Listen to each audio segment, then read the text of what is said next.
Hi guys, I have a throwback here. I have the Droid 2 Global by Motorola in white. So let's get started. So let's take a hardware tour of this device. At the top we have the 3.5mm headphone jack and the power lock key. On the right side we have the volume rocker and the dedicated camera button. On the bottom we have a microphone.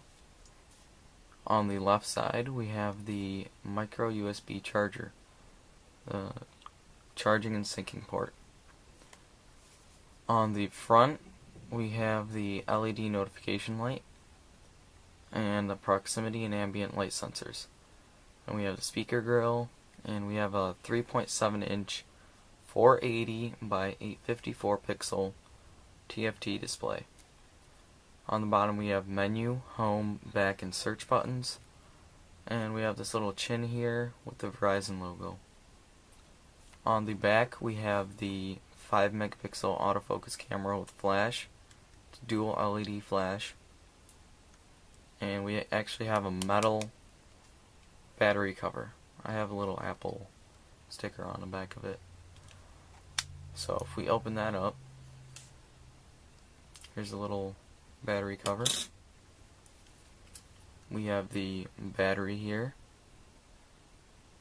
and we have a SIM card slot. This is a full-size SIM, and we have the SD card slot. And that is pretty much it for the back of the device. So for specs, the body is 13.7 millimeters thick. It does have a QWERTY keyboard on it, which does have a backlight in case you need it.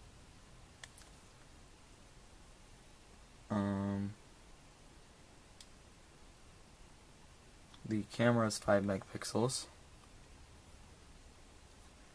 and it does not have a front-facing camera. That's a big problem with this phone. It started off with Android 2.2 Froyo, and it got upgraded to Android 2.3 Gingerbread. It has a TI-OMAP 3640 chipset running at 1.2 gigahertz. It's a Cortex A8 processor. The GPU is PowerVR SGX 530, and it has accelerometer, proximity, and compass sensors. The colors that it comes in are white and black. The black is more of a bluish color. And the battery is a 1420 milliamp hour battery. But on the Verizon version here,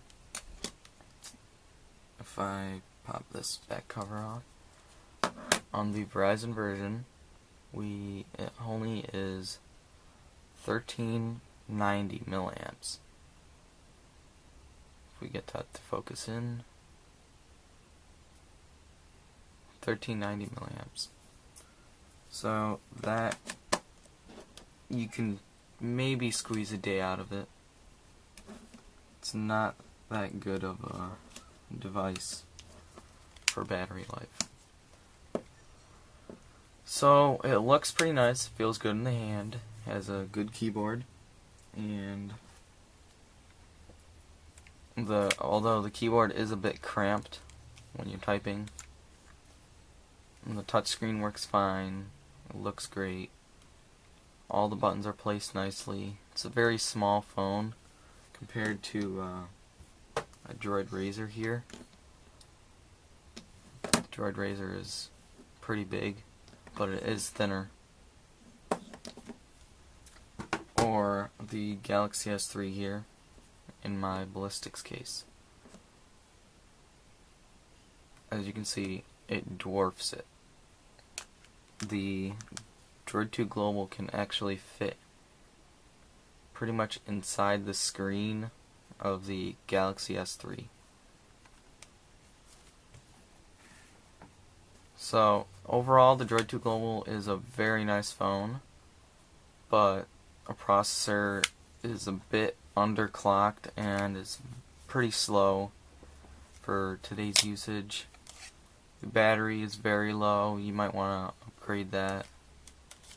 And does not have a lot of memory on board, only has 8 gigs and has 512 megabytes of RAM. So overall, this phone was pretty nice. I used it for about a year and it worked fine for me, and then I decided to get the Razer Max as my upgrade, and after that I decided to get the Galaxy S3. So it was a great start to the smartphone world, and you'd be pretty happy to get this phone. It's great for texting. So thank you for watching, and I'll see you next time.